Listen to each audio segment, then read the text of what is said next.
Look at the tone on the lake. Good morning.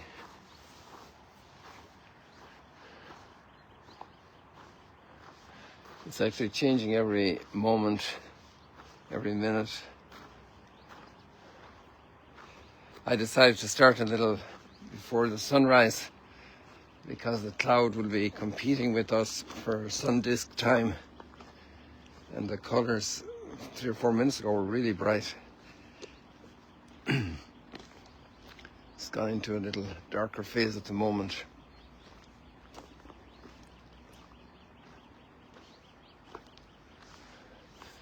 All our birds seem to be breakfasting elsewhere. They went to a different restaurant this morning.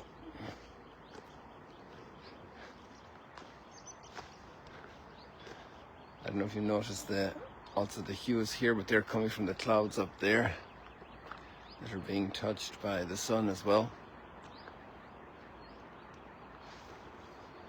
And that red is also tinging over here in the west from the rising sun in the east. And now we do have, it's still a little bit more than half a moon, I think. Just a tad. Just about half a moon maybe. Oh, there we are.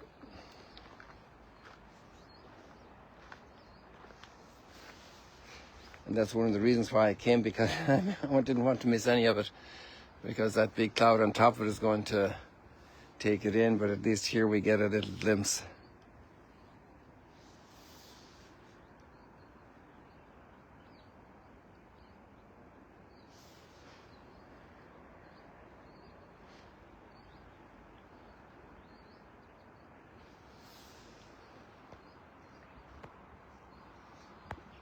Well, there wasn't a dry eye in the country last night over the return of the hostages, the 3 hostages. There are a lot of different sentiments. On the way back from the volunteer house, I came back walking. The volunteers put on a fantastic dinner with Mexican style food, and we have an American guy who does an incredible job with grilling and grilled vegetables as well inside of tinfoil. Oh, amazing. And then on the way back, I walked back because it's only a 20-minute walk, actually less. I think it was it's about 17 minutes for me, and I'd have to measure because I was actually intending to do that. But on the way back, I saw young people in the ice cream shop, and I just stopped over there to say hello. They know us. And I asked them what their feeling was, and they were radiant with joy over the release of the 3 hostages. And then I came back, and we have some octogenarians staying with us, and for a long time, and from the north. And the sentiment was more subdued, more skeptical. And one of the lines was, we're happy, but we want them all home. And obviously there's a process, and when we start tasting the joy of the change, the process, we would like to have it all. And I think now is a time where everybody here needs a lot of supportive prayer to be able to live the moment of patience, to live the moment of nerves, and to react prudently to all types of developments, to build on the hope, to give hope a chance. Hope does not disappoint, but we have to give hope a chance. Hoping means I don't make it happen myself. Hoping means I'm waiting. I'm obviously doing my part, but I'm waiting. And peace is so fragile. Truces are so fragile, especially when fraught with such legacy of incredible suffering and pain. So I would ask you please to take it to heart, and maybe even to help the process with your prayer and also your reconciliation in your kitchen, in your marriage, with your children, among siblings. Maybe somebody's disputing about inheritance. To be able to make the steps, the generous steps, and all along the lake here there are little streams flowing in. I was walking down yesterday afternoon down the lake a little bit there, and there's some powerful streams coming in that kind of surprised me.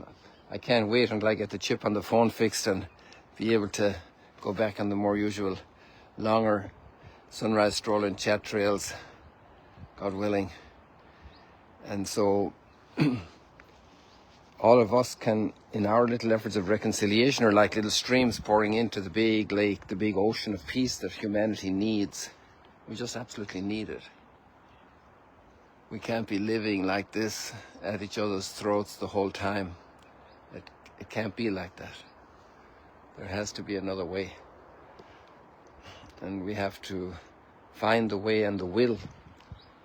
An incredible determination has been shown in this last year and a quarter, by a year and a half, by so many people everywhere, in a conflict where both sides are totally determined. It becomes very hard, and the scars are very deep. The wounds are still bleeding, and so we need a lot of care, a lot of love, a lot of prudence and realism, so that sun can shine again and overcome all the darkness that can be in a human heart.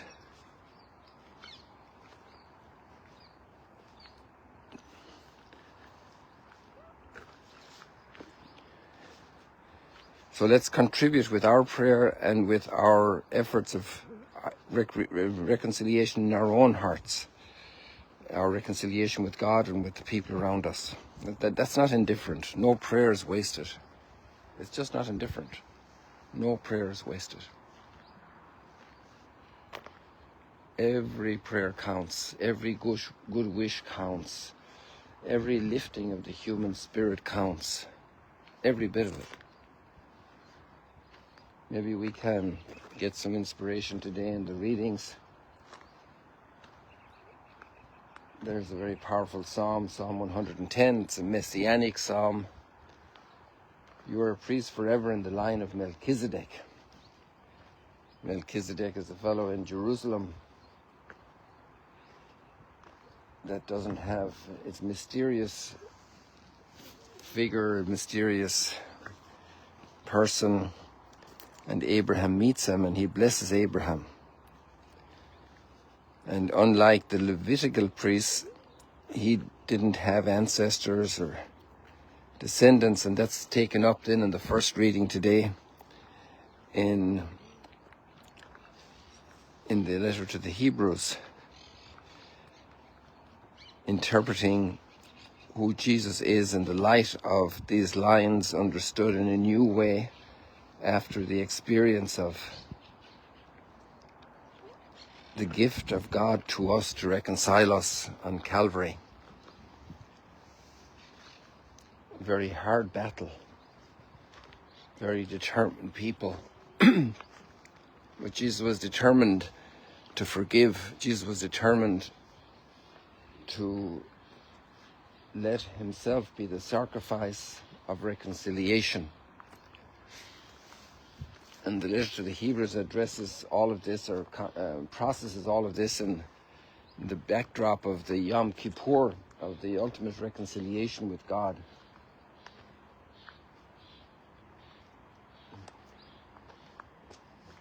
And the word suffering are used here. So, Son though he was, being the Son, the eternal Word, he learned obedience from what he suffered, to learn obedience to reality.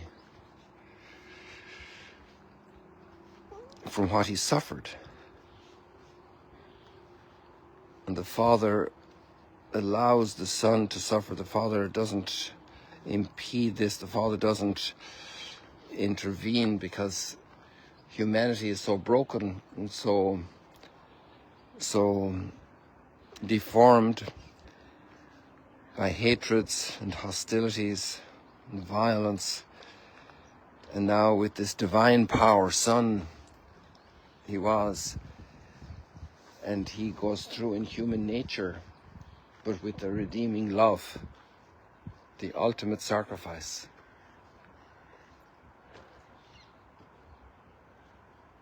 Like the prophets call out and they say the sacrifice in the temple were not enough. They were just symbolic. They weren't able to really wing it. And what do I need your sacrifice for? I want a renewed heart. This is the deep call. I want a renewed heart.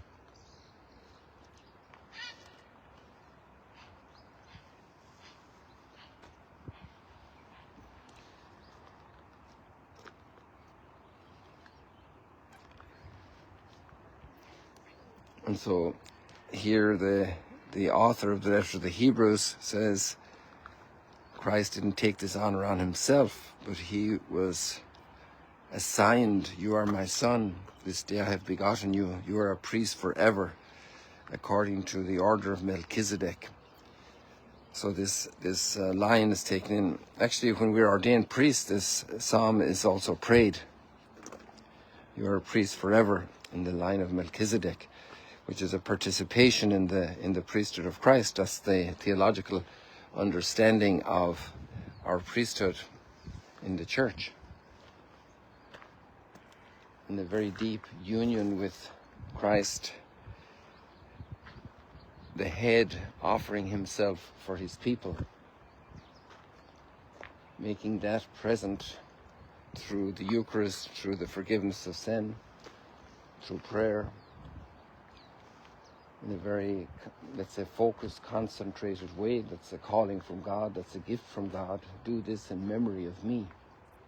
This is my body given up for you. This is the cup of my blood. Every time you drink it, you do it in memory of me.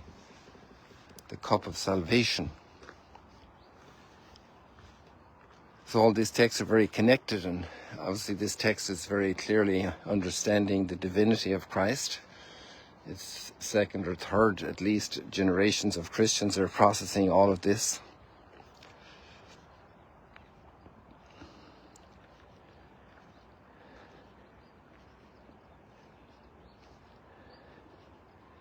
And then we go down to the gospel reading today, and it's talking about fasting. And again, we have another great theme of the Old Testament, of the Hebrew Scriptures, where God is the spouse of his people. And that's further developed in the gospel today. And we call the church the spouse of Christ, Christ the groom, to bring together that love that we are, that God created us to be, the intensity of love of which marriage and wedding is such a powerful experience. And yesterday we had Cana also pondering this thought. So people, that's a lot of heavy duty stuff today, but we're in a heavy duty time, and we need heavy duty prayer and commitment from everybody. And it's not just the conflict here, but when we see a little improvement in the situation here, then maybe we can hope and pray also for all the other conflicts around the world, the big and the small.